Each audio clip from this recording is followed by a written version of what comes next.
আসসালামু আলাইকুম everyone, welcome back to my YouTube channel colours of cooking. প্রতিদিনের মতো চলে আসলাম আবারও নতুন একটি রেসিপি নিয়ে আপনাদের সকলের সামনে।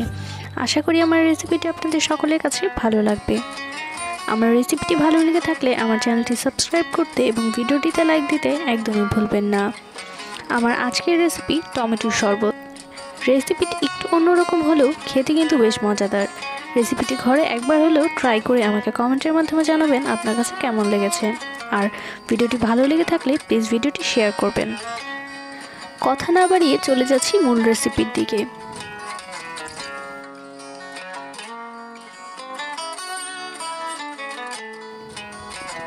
টমেটোর শরবত তৈরি করার জন্য প্রথমে আমি নিয়ে নিয়েছি এখানে 1 কাপের মতো টমেটো কুচি। এবার আমি একটা ব্লেন্ডারের জগে দিয়ে দিচ্ছি কেটে রাখা টমেটো কুচিগুলো। এর সাথে চিনি দিয়ে দিচ্ছি প্রায় 50 গ্রামের মতো। আপনারা যদি চিনি বেশি খান সেই ক্ষেত্রে বেশি বা কম খেলে কম ব্যবহার করতে পারেন। আমি এখানে আমার স্বাদ মতো চিনিটা ব্যবহার করেছি। এবার দিয়ে দিচ্ছি সামান্য পরিমাণ খাবার রেগুলার লবণ, দিয়ে দিচ্ছি সামান্য পরিমাণ বিট লবণ আর একেবারে 1 টেবিল স্পুন পরিমাণ টেস্টিং সল্ট। আমি এখানে সব কিছুই 1 টেবিল স্পুন পরিমাণ ব্যবহার করেছি। আপনাদের যদি টমেটোর পরিমাণটা বেশি হয় তাহলে বেশি ব্যবহার করবেন। এবার পানি দিয়ে দিলাম 1 মগ। সব কিছুকে ভালোভাবে ব্লেন্ড করে ফিরে আসছি। তৈরি হয়ে গেল আমাদের আজকের রেসিপি টমেটোর শরবত।